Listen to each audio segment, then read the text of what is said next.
एक समय की बात है। किसी एक राज्य में हरिशंकर नाम का एक राजा था।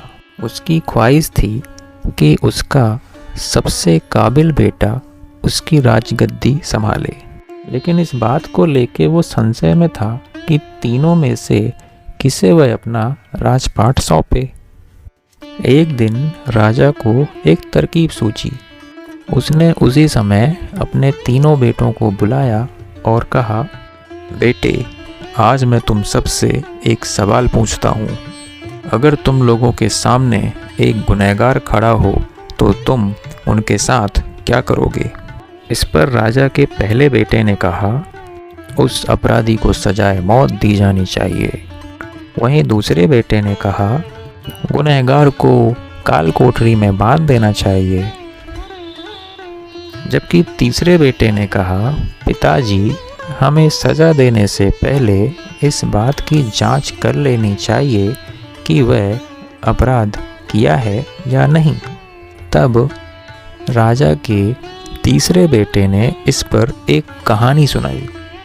बेटे ने कहानी सुनाना शुरू किया। एक राजा था, उसके पास एक बहुत बुद्धिमान तोता था। एक बार उस तोते ने महाराज से कहा, मुझे अपने माता पिता के पास जाना है। राजा ने उसकी बात नहीं मानी, लेकिन तोते ने हार नहीं मानी। वह लगातार महाराज से जिद करने लगा कि मुझे मेरे माता पिता के पास जाना है। अंत में राजा ने तोते की बात मान ली और कहा, जाओ, तुम अपने माता पिता से मिलके आओ, लेकिन वहाँ ज़्यादा दिन मत रुकना। राजा ने तोते को केवल 5 दिन की अनुमति दी और कहा, तुम 5 दिन में अपने परिवार वालों से मिलकर लौट आना। इसके बाद तोता 5 दिनों के लिए अपने माता पिता के पास चला गया। छठे दिन जब वह राजा के पास लौट रहा था तो सोचा, क्यों ना महाराज के लिए कुछ उपहार ले लिया जाए। फिर वह पर्वत की ओर निकल पड़ा। दरअसल वह महाराज के लिए एक अमृत फल लाना चाहता था। वहां पहुंचते पहुंचते रात हो गई। तोते ने पर्वत पर पहुंचकर फल तो ले लिया, लेकिन रात हो जाने के कारण तोता उड़ नहीं सका और वहीं रुक गया और रात में वहीं एक पेड़ में सो गया। उस रात जब तोता सो रहा था तब एक सांप वहां पर आया और राजा के लिए गए अमृत फल को खाने लगा। सांप ने फल खाया, इस कारण से उसमें जहर फैल गया। हालांकि तोते को इस बात की भनक नहीं थी। अगली सुबह जब वो जागा तो फल लेकर महल की ओर उड़ चला। जब वह महल पहुंचा तो खुशी खुशी राजा के पास गया। महाराज, मैं आपके लिए एक अमृत फल लेकर आया हूँ। आप उसे खाएंगे तो सदा के लिए अमर हो जाएंगे। यह सुनकर राजा काफ़ी प्रसन्न हुआ। उन्होंने तुरंत अमृत फल खाने के लिए मांगा। इस पर एक मंत्री ने कहा, जरा रुकिए महाराज, आप इस फल को बिना जांच किए कैसे खा सकते हैं? एक बार यह देख तो लीजिए कि तोते के द्वारा लाया गया फल सही है या नहीं।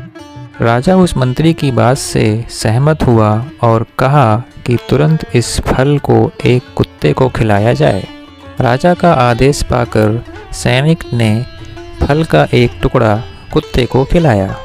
फल खाते ही कुत्ते की मौत हो गई। यह देख राजा गुस्से से आग बबूला हो गया। उसने क्रोध में आकर तलवार से तोते को मार डाला और वह फल फेंकवा दिया। और जिस स्थान पर फल को फेंकवाया, कुछ साल बाद ठीक उसी स्थान पर एक पौधा निकल आया।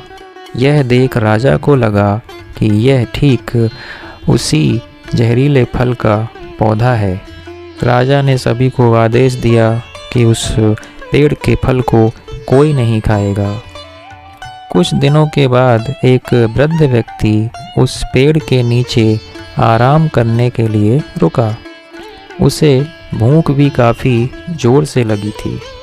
उसने उसी पेड़ के फल को तोड़ा और खाने लगा। फल खाते ही वह बूढ़ा व्यक्ति एकदम जवान हो गया। राजा ने जब यह सब कुछ सुना तो तो वह आश्चर्यचकित हो गया और उसे समझ आ गया कि वह फल जहरीला नहीं था। उससे बहुत बड़ी गलती हो गई।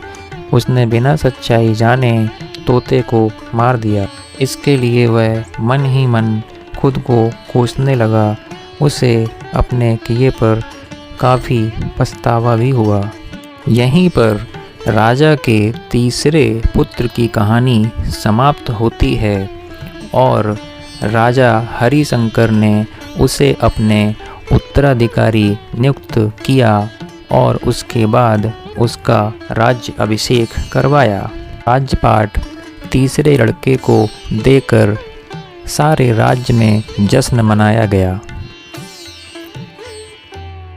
इस कहानी से हमें यह शिक्षा मिलती है कि किसी के लिए कोई भी फैसला हमें बिना सोचे समझे नहीं करना चाहिए। Thanks for watching my YouTube channel Hind देश की कहानियाँ।